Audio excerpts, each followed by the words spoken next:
Welcome to Doc podcast. My name is Abbas Shafi, gastroenterologist. And I'm Rob Hoyer, medical oncologist. This is a podcast about lifestyle medicine, disease prevention, and longevity. This podcast is provided for informational purposes only. It is not medical advice. Please consult your physician for individualized therapies. Please also check out our website at doc2doc.health. That's doc2doc.health. There you can leave us messages, make suggestions for future episodes, and ask us questions. And now, on to the show. Hi, everyone. Welcome to Doc to Doc episode 23.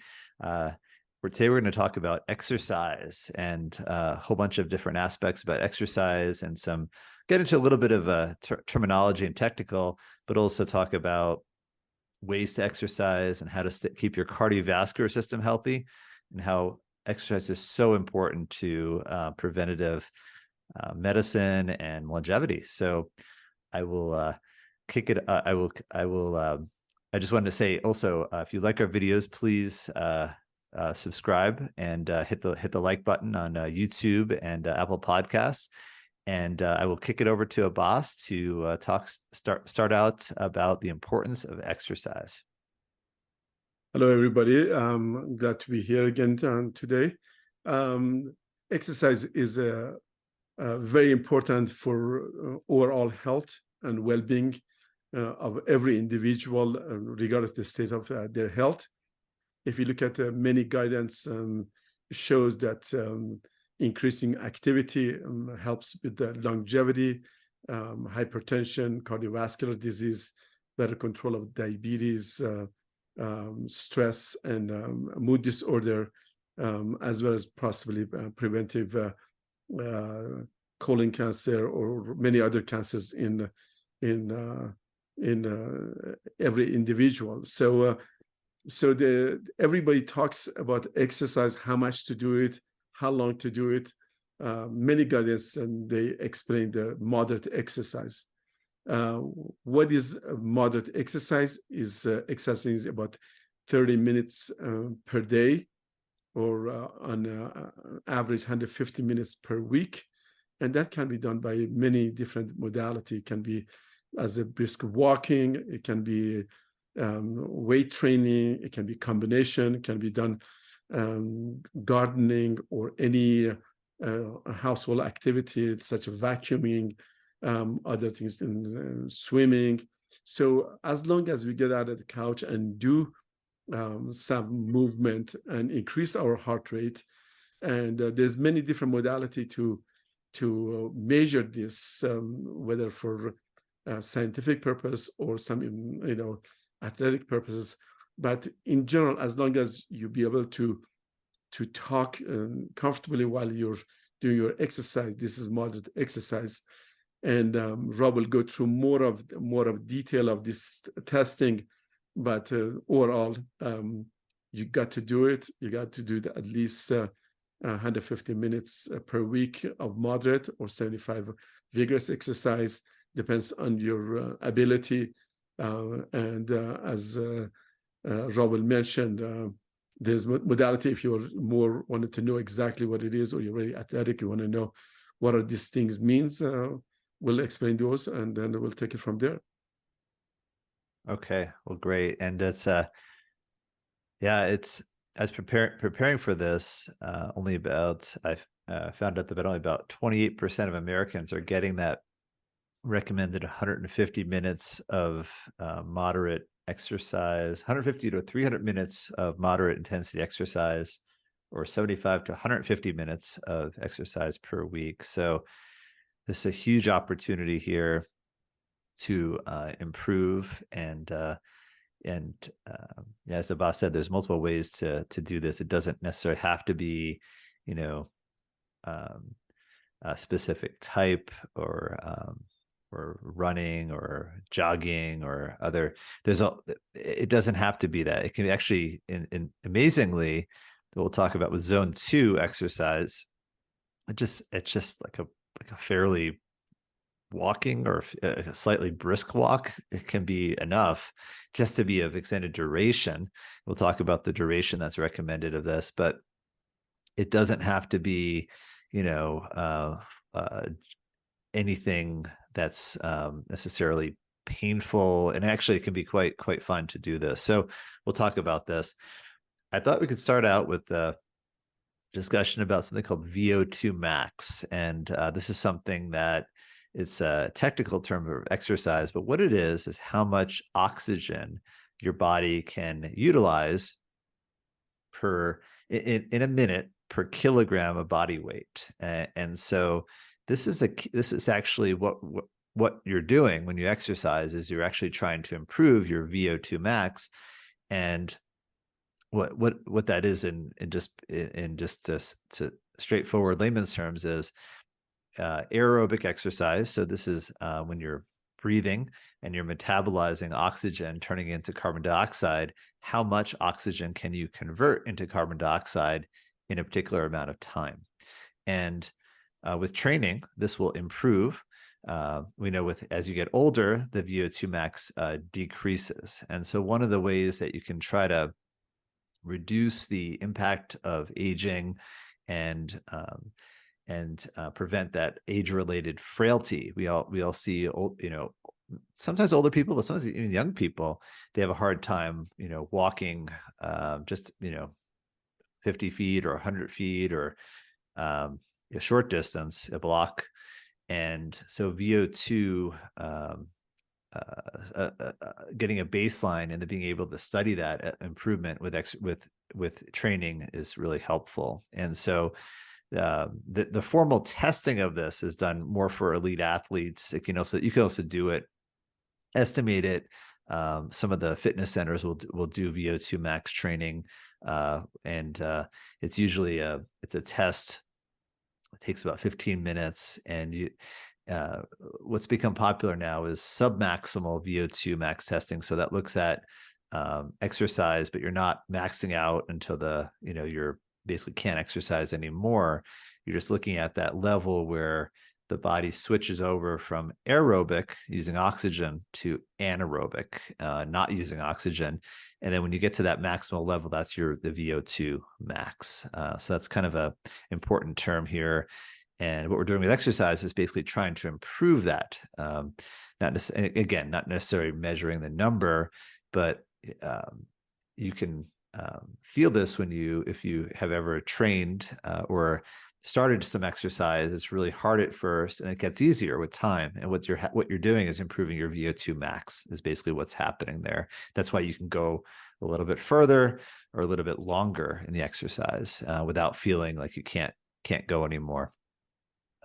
Yeah, I was going to make some comment. This is in general terms like conditioning. So as we was at do any exercise, the beginning is very, very hard, and whether we're jogging, whether it's hiking, whether things or the beginning of the summer.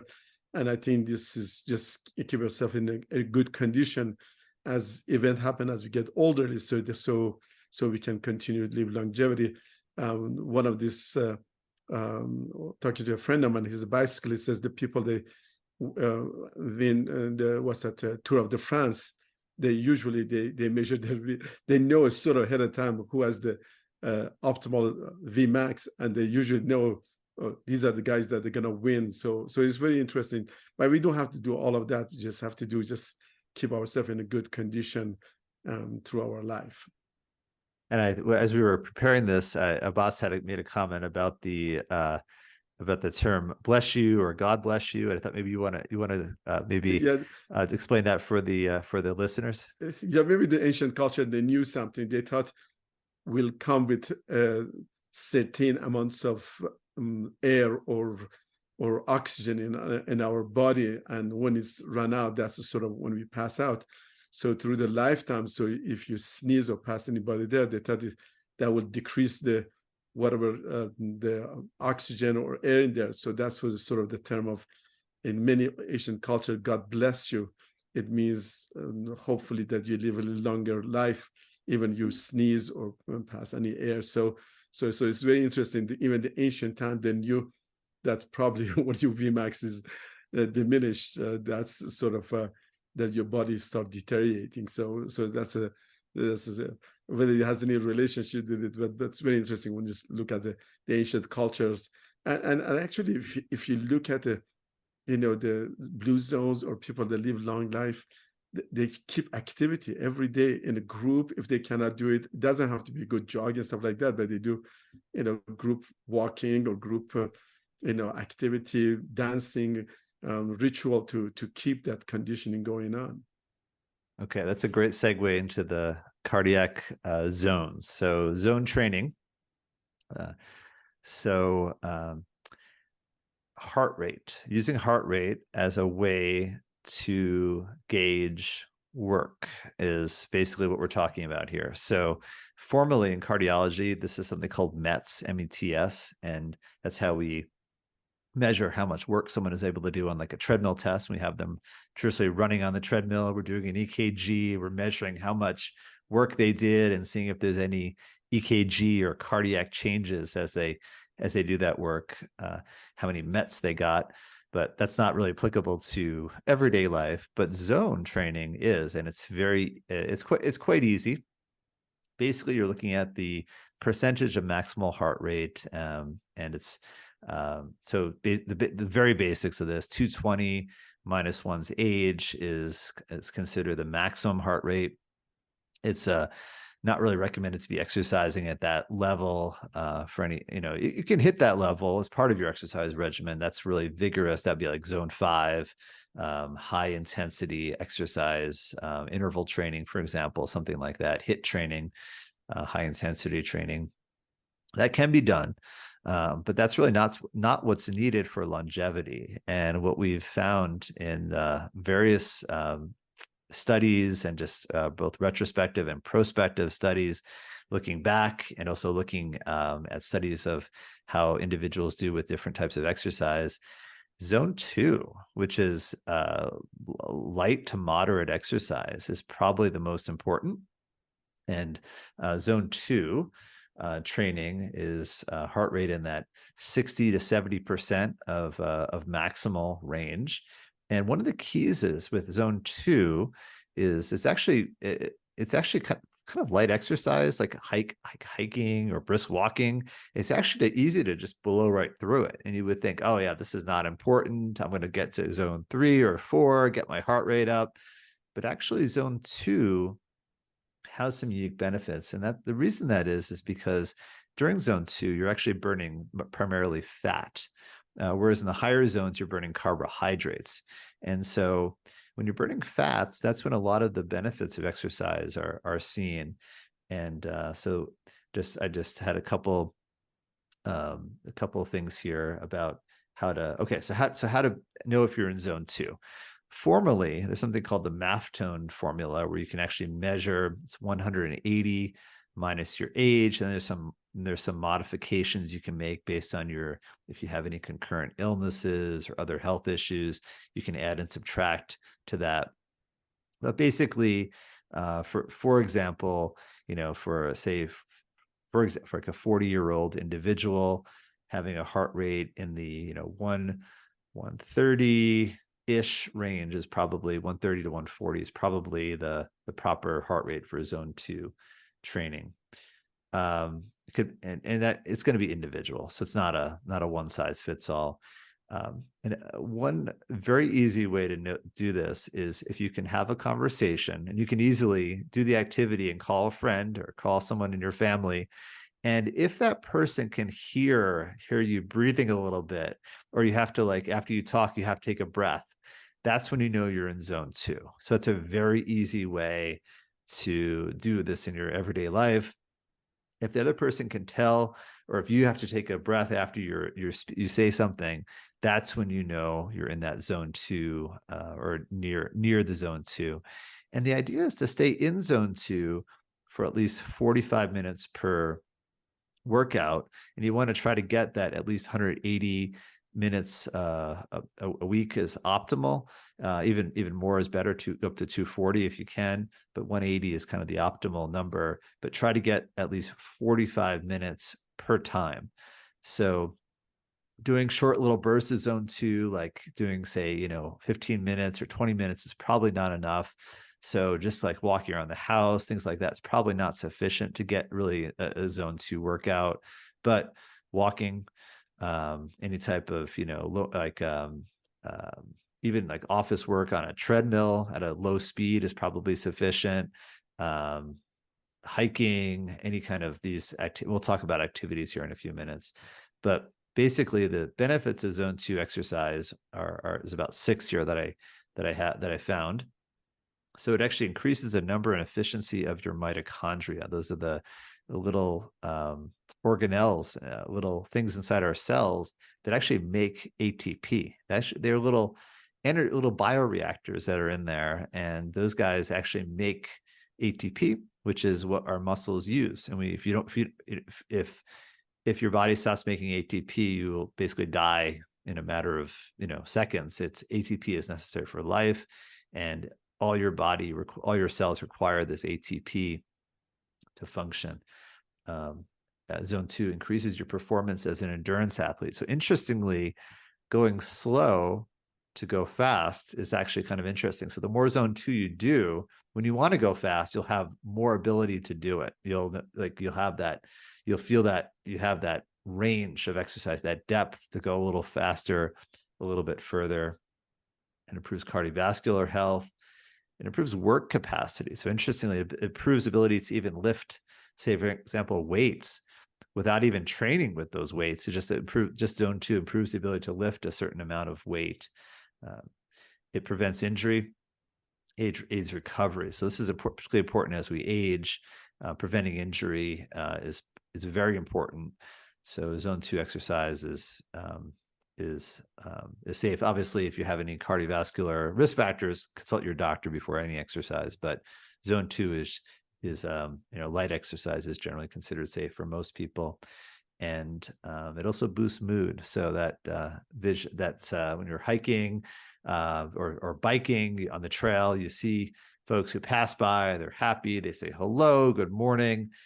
They're happy. They're often in zone 2, whereas zone 3, 4, and 5, as you're at higher levels of work, those you cannot, you can't basically have a conversation in those. You have one goal to finish that workout, and I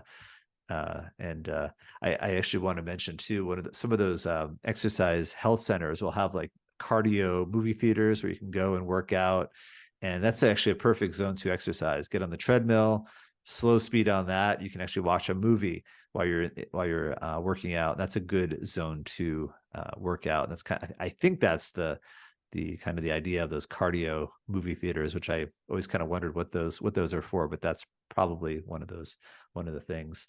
So happy to pause here and answer any questions. One thing I was going to make a couple of comments. One, if you want to know what's your simple resting heart rate is do it in the morning when you get up. If you measure your pulse for 1 minute, that's a basic.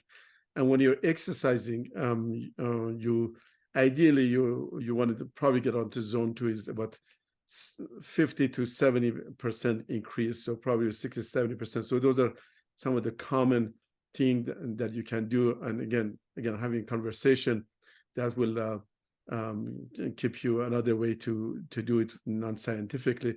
And another thing, when some of the walk and jog exercise, that will get you from zone 2 to a little bit higher. So this way, so you can be between zone 2 to zone 3 and benefit from both of those things. But overall, as long as you just do it, and even some simple exercise, there are many studies that show that even do 10-15 minutes of brisk exercise after the meals decrease your blood sugar by probably 12 to 15%. If you do half an hour more exercise, it probably can reduce it by 30%. So these are the scientific things you can, and many organizations, many things, they have shown that really this is really beneficial for overall and longevity. Is that the concept, Abbas, of that? I know we were talking about that digestive walk. Is that more for blood glucose or blood sugar, or is it more for digestion, or for both? For everything. So I think a very common thing, if you go to Europe and other countries, they do walk in the evening times after the meals. When you do a meal, and depend on how much you eat, it usually doubles by fermentation, because mostly the carbohydrate, other things with acidity there is just like raising dough. In 45 minutes doubles. So then you need to have some contractibility of the stomach to digest the food, break it down. And if you go 10, 15 minutes after the walk, one, it helps to digest the food. The second, it helps you to utilize some of the energy, and then consequently your blood glucose comes down. And then in the evening times, then when your stomach is empty, you sleep better, you don't reflux, and then consequently for your overall well-being is work. So it's that simple walk, and that most people they do. And unfortunately in the United States we work so hard all day, and there can be a big dinner, we are exhausted and go sleep on the couch and go to bed. So those simple 10, 15 minutes, even 3 times a week, we can break it down. That will help with a bit overall well-being. Usually during breakfast and lunchtime, we are up and about doing something. Is the dinner times, I think, is the crucial. The digestive work is very, very important, and I think will help with diabetes, hypertension, and many other health issues. I'm curious, and just hear what you have to say about this, is cancer prevention and exercise. What do you think is the link? We clearly see it in studies that folks who exercise have reduced cancer rates. Do you think it's like better metabolic health, better cardiovascular health, better reduced inflammation, or do we really know how it works? I don't say we don't know exactly what it is, but generally a general well-being of the life. And I think once you exercise, you choose your food wisely, and you eliminate faster. I have to tell you about a patient of mine that he was, I think, in mid-70s, and unfortunately he lost his wife. They were married for many, many years. And he had reflux, he had constipated, he had bloating, he had fatigue and all of that. And I found out, like, for past year and a half, his best partner is gone, and so he had no friends, and he was depressed and all of that. And he was taking so many medication for reflux, for constipation, for arthritis, and I knew him from before, and I knew he would not live not far from the office, and happened to be a YMCA nearby. I suggested to him, he says, you should go there. He said, I don't know anything. He says, I said, what do you do in high school? He says, I swim. So I said, well, you have a good swim. Just go over there, put your foot in there, just do some walking, stuff like that. It happened, I didn't see him for almost 5 years. He came back for follow-up colonoscopy. But I says, you don't need that. He says, oh, no, I'm going to live long. He says, oh, that was the best advice you ever gave me. He says, I went to gym. I started walking gym. Then I was swimming a little bit. I did the first time I had to stop 2-3 times. Now I am in the swimming pool. All the young kids come over there, watch me, that I can swim for over half an hour nonstop. So I'm just become a whole fan club on there. So his constipation was good. He says, I'm eating much, much better. I have more social life, and I have hardly ever had anything for reflux. So he says, I think I'm going to live another 5-6 years. I want to just make sure I do a follow-up. So really a simple exercise, and that's not only for preventive one thing, is just, I think, overall well-being, and just elimination of the stool and all of that, for colon cancer, for many other things. I think just and boost your immune system. I think many cancer starts from inflammation and lack of movement, and one of these things, as you know, every time we have inflammation, we have repair, and when those repair cells takes place, and when that doesn't obey the local laws, and then becomes cancer. So I think when you do this moderate exercise and moderate lifestyle, I think that prevent overall being and decreases cancer. But I think the science will tell us in future, and probably some people have already done some work that will relate all of these things to that.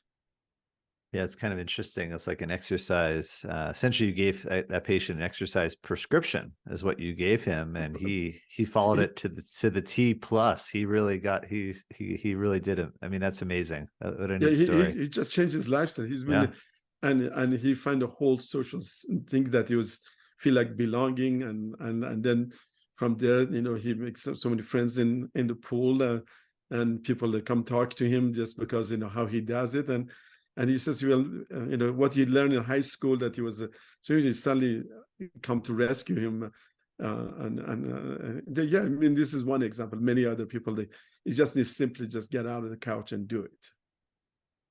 I think that's great advice for all of us. I think is great advice. Exactly. Okay, looks like we were going to talk a little bit about WHO criteria for exercise, and we're not going to get too into the weeds on this one, just kind of a overview, and just talking about that different type modalities of exercise, and maybe something about then we'll finish up with we'll get into dietary supplements a little bit and talk a little bit about our personal interests and how we do this, how we exercise. The WHO and other things, that again, a very, very similar type of criteria. Again, 30 minutes per day, and can be different exercises, and you can break down them in at least 10 minutes you have to do to get to that zone. So at least 10 minutes of exercise, at least 150 minutes for moderate exercise. If you go to vigorous exercise, 75 minutes is adequate. And the type of exercise you can do is they should have no excuse. You can sit on the couch and do lifting. You can do chair yoga. You can do chair tai chi. You can do many other exercises that there. And of course, if you have stationary back, that's another way. If you there to beginning to start losing some weights, then of course, if the weather is appropriate, hiking, walking. If you like to more disciplined, go to a gym on a regular basis. Some people, they like to document how much they do, but it's mostly as long as you do it. I think you can do the household works, such as vacuuming, gardening. These are all considered there. I mean, some of the example I give to some of my patients is help your spouse wash the dishes. Washing dishes, just doing their 15, 20 minutes. Yeah, and that's perfect example. The people, they stayed at home and they go to a nursing home, suddenly they lose that daily activity, and then becomes more disabled. They become more decline in functioning. So even you do the daily routine, walk into your to the mailbox, or if you're at the office, using stairs instead of elevator, and just using the stairs 2-3 times a day, that's by itself increase your heart rate, increase your metabolism, and make you stay in conditioning. So those are some of the example. I know you can add some other things to it, but I think overall you just have to look at your lifestyle and just put about half an hour a day, I think, for exercise, another 10-15 for mental stability, and do yoga, meditation, and well-being. And I think that would reduce many of the medication needs, as well as help you sleep better and overall for longevity. So one of the big things that is kind of interesting is that and so we're both based in Colorado Springs, and it's kind of interesting as the city has grown.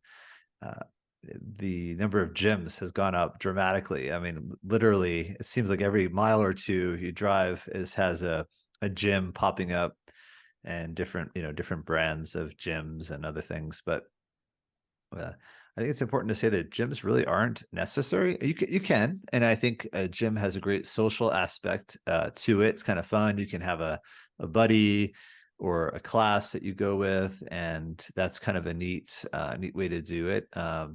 You can just go there and kind of hang out for a couple hours, and so usually different modalities. There's saunas and other things too and we can certainly we'll get into. We haven't really had a conversation about hormesis. Maybe a little bit we talked about sauna, things like that, but we can have a different talk on that. But the gyms have a variety of different things you can access, which makes it convenient. But a gym is not needed to do this. Literally, even if you're confined to a chair, you can do exercises, as Abbas mentioned, and or even just going outside. just simply walking is going to be a great option to start. So yeah. And being in Colorado Springs, we have so many hiking trails, and so you can go for a hike, take your dog for a walk, and I personally, during summertime, I do a lot of hikes, and I'm really lucky next to the mountain. And couple other things I do on a daily basis: I stretch when I get up in the morning. My personal favorite, I took several courses of in Tai Chi. I think the Tai Chi warm up stretches from head to toe. It takes 5-10 minutes. Of course, the longer you do, just get the body moving when you get up and before you go to bed. And then if the weather is bad, we have a station back the front of the TV. After dinner, then even 10, 15, half an hour in the evening time. So there's no excuse, as you said, stay in zone 3. And for vigorous exercise, I play pickleball probably 4 to 6 hours a week on the weekend if I'm in town. So combination of the things. I think one thing you do, it can wear and tear in your body, but I think when you combine those things, you feel better, and consequently, you sleep so well. When you gentle exercise and you stay hydrated and make sure during the day less fatigue. I consider my work just like an athlete. I try to stay in shape so I can do a good productive, stay focused on work. And I think I can tell when I'm exercising, and my wife can tell that that's when I'm exercising, and my mood is better, my work habits is better, and all things. So I have tried to incorporate it always through my life to do some kind of exercise. Yeah, I agree. And for me, it's during the summertime. Hiking and also stand-up paddleboarding has been something that I've gotten into. My wife and daughter, so the three of us will go out to we'll find a lake somewhere and just go. And I was kind of surprised. Colorado, we actually have we don't have tremendous shoreline or lakes, but we actually have enough. And there's places to go pretty much wherever, within 20 or 30 minutes. We'll drive out and go stand up paddleboarding. It's actually a great both cardiovascular, pretty easy to get into zone 2. It's a good core body workout too. And then the winter we'll do skiing. Skiing is a little challenging sometimes because it's quite vigorous for maybe for 10 or 15 minutes as you go down. And then there's a period on the lift where you're not really working so much. So skiing can be a little bit tricky in terms of workout, I've found. But also if sometimes adding a little bit of uphill walking or a little bit of that'll give you a little extra cardio, or supplementing with a little bit of other indoor, like I'll do some elliptical workouts and things like that in the winter time, just to get a little bit more cardiovascular. But something I'm going to start doing is using my elliptical machine I have at home while I do some of my charts. So right now I often do them at my desk in my office, and I realize that I'm spending a lot of time sitting. And so what I'm thinking is, if I can do a zone 2 workout on my elliptical, maybe I probably can do some of that chart review and other things from my my workout room. So I'm going to try that, see how that works a little bit. So yeah, another is snowshoeing. Since I skied for many years, sort of now when the weather is appropriate to do snowshoeing is really pleasant and comfortable. And is you're in the nature, and that's another thing during the winter times. If there's adequate snow here in Colorado Springs, we'll do so. So there should be no excuse. You just have to do it, whether on your chair, whether you do station back or go for a walk or a group or any social events. We have many walkathons in town for many different purposes. And not only you're helping the society, you're helping yourself as well. So I think, as Nike says, just do it. Okay, well, we look forward to your questions. So if you have questions, please, feel free to hit us up on any of the platform is it? We have our emails in the show notes, so you can reach us at those emails, and feel free to drop us a review. That'll help others find the podcasts and video content. And thanks everyone, and we'll see you at the next episode. Thank you.